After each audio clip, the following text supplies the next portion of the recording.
www.rcpc.co, visión noticiosa y la reflexión del día. Muy bien, empezamos esta semana, este inicio de semana con lunes, con nuevas reflexiones, con nuevos temas, con nuevas lecturas. Por ejemplo, vamos a hablar de esta cita que está en Mateo 21-23.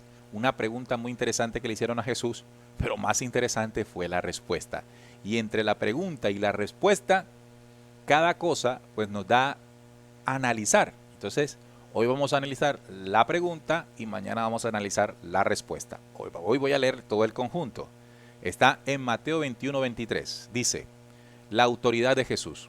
Cuando vino al templo, los principales sacerdotes y los ancianos del pueblo, se está refiriendo a la élite del judaísmo, la gente, para que usted hoy lo entienda mejor, ¿no? Cuando llegó, estuvo frente a los pastores, a la gente del poder religioso. Y los ancianos del pueblo se acercaron a él mientras enseñaba. Él estaba enseñando ahí, se acercaron a estos personajes y le dijeron, ¿con qué autoridad haces estas cosas? Refiriéndose a su enseñanza, a los milagros, a todo aquello que Jesús estaba haciendo y diciendo. ¿Con qué autoridad haces estas cosas? ¿Y quién te dio esta autoridad? ¿Con qué autoridad las haces y quién te da la autoridad? Respondiendo Jesús les dijo, yo también os haré una pregunta y si me la contestáis, también yo os diré con qué autoridad hago estas cosas. El bautizo de Juan, ¿de dónde era? ¿Del cielo o de los hombres? Ellos entonces discutían entre sí diciendo, si decimos que es del cielo, nos dirá, ¿por qué pues no le creísteis? Y si decimos que de los hombres, tememos al pueblo porque todos tenían o tienen a Juan por profeta. Respondiendo a Jesús le dijeron, no sabemos. Y él también les dijo, tampoco yo os digo con qué autoridad hago estas cosas.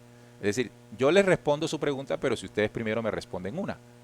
Si no me la responden, pues no le respondo. Y así fue, no le pudieron responder porque no les convenía la respuesta que podían dar.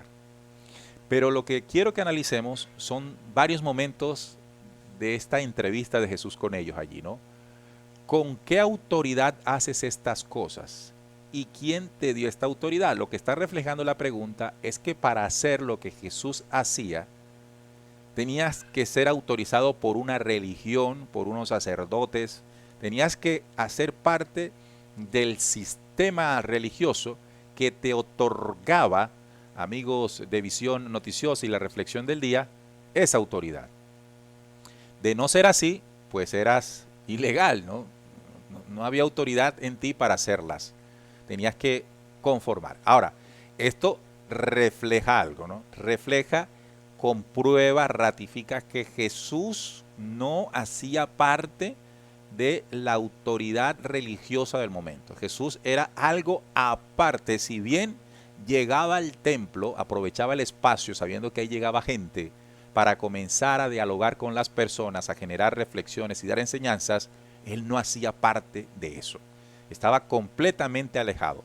Esto para resolver aquellas dudas sobre que si Jesús era perteneciente al judaísmo. No, no lo era, porque la pregunta precisamente de los principales sacerdotes y ancianos de esa religión lo dejó claro. No hacía parte. La otra es que también se deja ver, incluso con otras citas, de que todos estos milagros y enseñanzas en ese momento se consideraba que podía venir de dos fuentes. O sea que la autoridad o de donde salían esas cosas podía ser de dos fuentes. Una del diablo y una de Dios. Entonces llama también la atención eso, ¿no?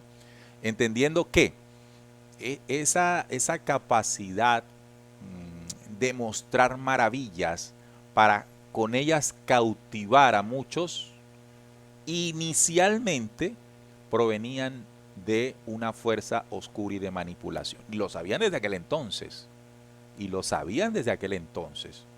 Esto nos comprueba de que aquella cuestión de creer a Jehová como Dios también hace parte pues de esa manipulación que utilizó el engaño, el show y la manipulación para hacer creer que esto venía de Dios. Entonces, amigos oyentes, mañana vamos a analizar la contrapregunta que le hace Jesús, porque allí también hay algo muy interesante que analizar. Pero les invito a que por el momento vuelvan a releer este versículo y ustedes comiencen a sentir todo lo que entre letras está, ¿no? Todo lo que allí, pero a nivel personal, ¿no? Porque aquí estoy haciendo es un incentivo nada más. Salirnos de que, es que el pastor dijo que esto significaba esto. No, ahí nada más significa esto. No es que el cura en la misa del domingo dijo esto significa esto. Sí, usted puede escuchar eso, está bien. Pero el ejercicio es, ¿y usted qué piensa? ¿Y usted qué analiza? ¿Y usted qué entiende? Aquí de pronto no podemos en algunas oportunidades hacer una reflexión porque no conocemos qué pasa alrededor de lo que se está narrando. Y nuestra intención es esa, ¿no? Explicar qué pasa alrededor de la cita para poder entenderla. Y entendiéndola, interpretarla y sacar una reflexión. Bueno, hasta ahí llegamos en el día de hoy. Y como siempre, pues quiero pedirles muy encarecidamente que nos regalen un me gusta para seguir creciendo y ampliando en este canal de las reflexiones del día. Nos vamos y regresamos mañana aquí. A esta hora, escuchas por RCPC, Visión Noticiosa, la otra cara de las noticias.